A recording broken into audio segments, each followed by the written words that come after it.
First, how we got interested in honey and honey packaging.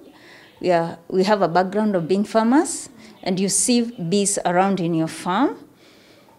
And the idea came, these bees, why don't we have them near and have honey as a byproduct? So basically we entered honey and beekeeping as a side. But with time, we realized it would be a very viable business. So we went into it now as a business. So where we we started with 5 hives, and then we built to 60 hives. But we realized our main interest was not in the beekeeping, but it's in the business of processing the honey. So we would work now with other farmers who are having honey, buy from them, and also process. So currently, how many farmers do you work with? And at what price do you get honey from farmers for you to process? I would say we have 2 situations: pre-COVID and now, because okay, you're first going to give me the situation back then. Yeah. Before COVID, you were buying this. Before COVID, we had about, say, 200 farmers.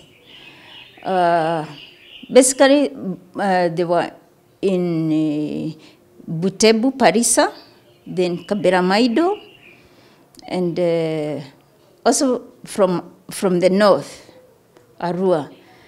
So those are the basic places where we got. With the prices for honey, you would get, the ranges have been between 250 and 300. Now with 250,000 a jerrycan. It depends if it's liquid honey and comb honey. The prices are different. So if it's liquid honey, because some farmers prefer to squeeze out and sell to you the liquid honey, and they remain with the combs to make wax.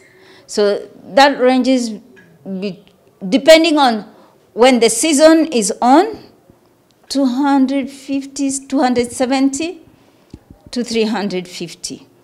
When off season, it ranges between 350 to 400, 500,000 a jerrycan. Okay. When it comes to honey in comb, it's more expensive, and the per kilo of honeycomb is between 11,000 and 16,000 or 15,000, depending on the area where you're getting from. Okay, we'll talk about the production. Each farmer, how much were you processing? Maybe should I say, I don't know which intervals. Each farmer would bring in how much?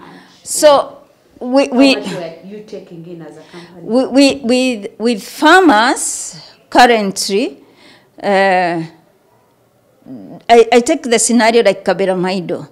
They collect in one place, so it's the farmers who work on themselves, and we say, so-and-so, Farmer X has brought 10 kilos, Farmer Z has brought 15 kilos, so it's on that. So different farmers have different quantities they give you, because there are other people who are buying from them. They are not exclusively yours. So you as a company, how much were you taking in? Should I say monthly, weekly? We were taking more on bi-weekly. Every 2 weeks, we take honeycomb. Like from the comb, you get like 4 jerrycans, 4 buckets every 2 weeks. On a good season, you get 8 buckets every 2 weeks. And each bucket is about 20 kilograms. Before COVID, we were working with about 200 farmers from Parisa Butebu, from Kaberamaido, and from Arua. Basically, like from Kaberamaido, we got a lot of honeycomb, and we'll get about every 2 weeks, 4 to 6 buckets of honey, each weighing roughly about 20 between 18 and 20 kilograms, every 2 weeks. That's when the season is very good. And then from Arua, you get about 10 jerry cans every 2 weeks, and sometimes even 30. When we were at our best, we would get even 30 jerry cans, 20 in 1 month. That's about 15 every 2 weeks. And we would process that. Now, as a company, we had gone an extra mile. We used to separate, or we still do separation of honey according to the sources. So we used to have citrus, acacia, and multiflora. Currently, we are not doing any citrus because citrus was going with the east, where there were citrus fruits, so it had that citric taste, and we are no longer able to access that again. With COVID also, our market with Kaberamaido went very low. Transport became one of the greatest challenge. The lockdown, the transport, there was block of transport. Public means was locked down. You have to use lorries, and we were not yet at that level of using lorries. We had used public means. So Arua, it remained, but it also went very low. Prices went very high of transport. And I would say that's where we were. And now, right now, as a company, our production has gone very low. We are getting about 4 jerry cans every 2 weeks. Our greatest issue happened the first COVID. We had a hiccup with transport. So we had been using a private car, and there was a lockdown, no private cars. So we had to invest and buy like a boda to be able to move. Bodas were allowed to deliver. Then means of transport when public was locked, so you could not get. And we lost a lot of farmers. Because farmers want cash for their product. And we were selling more to the supermarkets where it's on credit. The sales of many supermarkets went down. So your money was locked up and you didn't have money to purchase. So our purchasing power went very low. And the farmers want money to survive. So you lose a lot of your farmers. They found other outlets to sell their honey. So the loyalty, we lost on their loyalty. And now as we are trying to come up, we find so many have gone, and we are not yet able to get that back. So the financial hiccup is really a block to us. Okay. The market is still there, but what we realize, the way they buy has changed. Someone who used to buy, let's say, half a kilo of honey is now buying a quarter kilo. People who used to buy like every week are buying maybe once a month or twice. So it has gone low. It has gone very low. The purchasing, even from your outlets, like our supermarket was our main outlet, it has gone very low. their turnover. You used to supply like every week, but now they are telling you come after 2 weeks, come after 3 weeks, because also their paying level is also very low. They are also facing issues with customers buying. One of the things the markets have helped us is that people who come to know that World of Bees, which is like the outlet shop for us, when you are a member and you take your product, people know that those places you can always get honey products. So someone who knows about your product can always walk in there. But being a member of Tornado, one of the greatest benefits, it gives you the moral encouragement. I think without Tornado pushing us, one would have crashed on their own. So, and also the training, because they helped us to see some of the problems why we got into some of these situations. Through their trainings, you realize as a company, maybe we would have planned better.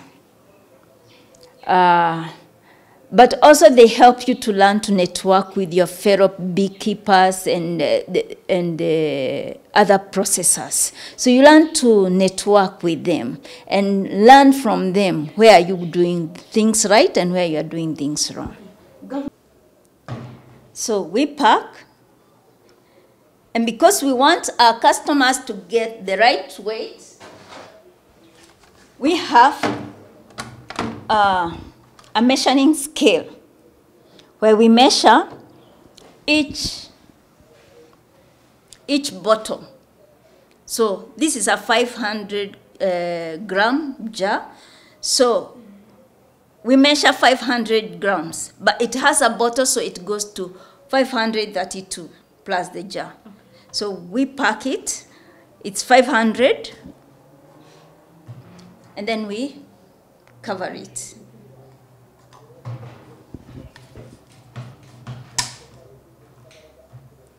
That's your honey, because we want to have the brand visibility. The brand visibility.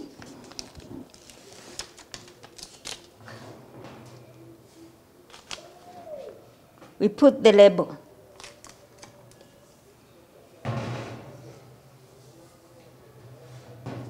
And we want to have an extra security and identity for our produce. So we put the seal.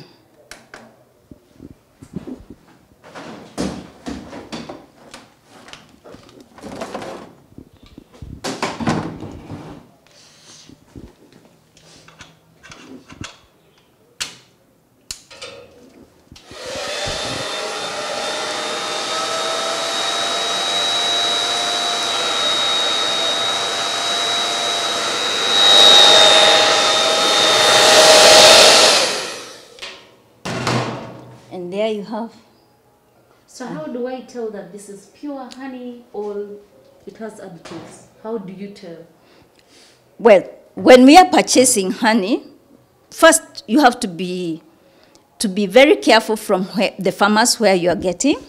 But then also when you get your honey, we have instruments that we use. A refractometer is a basic instrument for any person who is involved in honey. The government sets for us standards about honey, the moisture. How much moisture does the honey have? So you can test this. But they are basic, simple tests any honey user can do. For example, if you pour your honey, it doesn't spread. If you pour water, water tends to spread down on the floor. If you put honey, if you put a matchstick in honey and light it, it lights. If there is water, it doesn't light. Sometimes they put sukari guru. Sukari guru tends to spoil honey. It spoils honey.